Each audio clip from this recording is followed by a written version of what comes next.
Our Harmony Gems today are all about the origins of Easter, the Easter egg, and all that other stuff.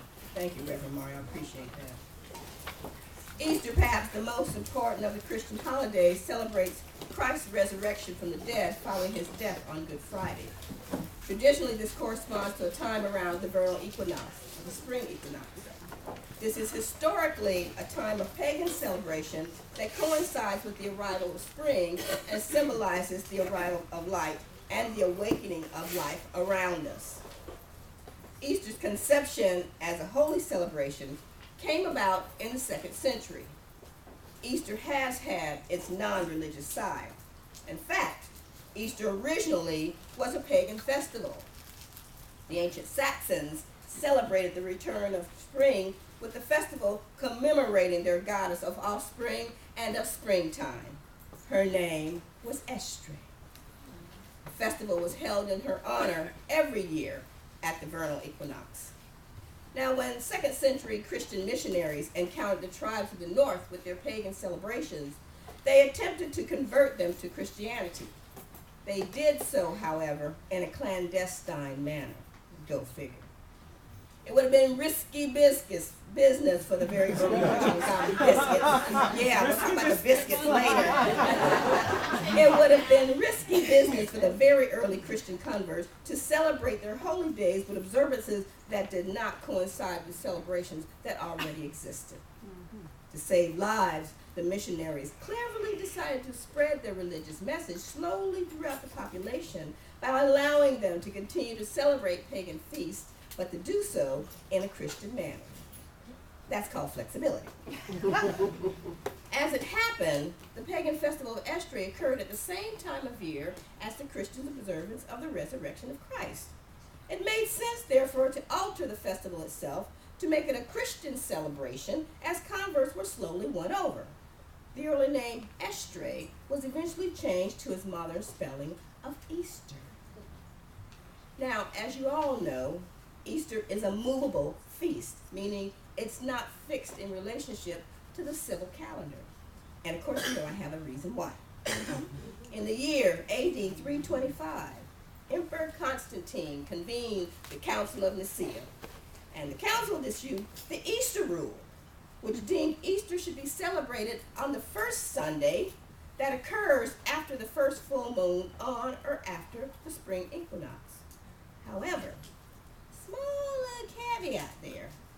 The first full moon in the Easter rule is the ecclesiastical full moon, which does not always occur on the same date as the astronomical full moon. The ecclesiastical spring equinox is always on March 21st. Therefore, Easter must be celebrated on a Sunday somewhere between the dates of March 22nd and April 25th. That's why you have the moving date of Easter. Now you know why. So, who is the Easter Bunny? The Easter Bunny is not a modern invention.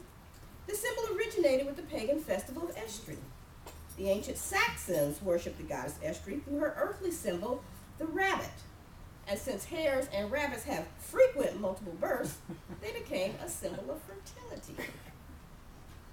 Now, all of the symbols associated with Easter, the egg, the symbol of fertility and new life, is the most identifiable. German settlers who arrived in the Pennsylvania Dutch country during the 1800s introduced the Easter Bunny and Easter eggs to American folklore. Thank you, my German brothers and sisters. Thank you, thank you, thank you. For German children, the Easter Bunny would arrive on Easter morning, delighting them by laying colored eggs in nests. Easter eggs were painted with bright colors to represent the sunlight of spring and were used in Easter rolling contests or given as gifts. Now, you know I can't get away without having the pious legends that come along with the Easter eggs. A pious legend among followers of Eastern Christianity say that Mary Magdalene was bringing cooked eggs to share with the other women at the tomb of Jesus, and the eggs in her basket miraculously turned brilliant red when she saw the risen Christ.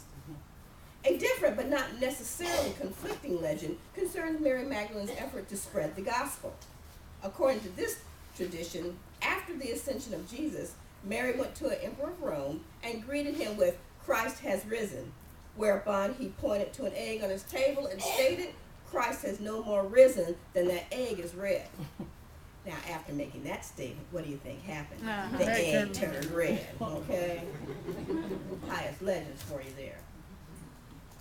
Now, the story I'm about to tell you tells us why eggs have become so inextricably linked to Easter. Eggs have been icons of rebirth back to prehistory. The Egyptians buried eggs in their tombs, and the Greeks put them on top of the graves. But the giving of colored eggs as spring tokens seem to have been started with the genetically modified hare that Easter created. How many rabbits you know lay colored eggs?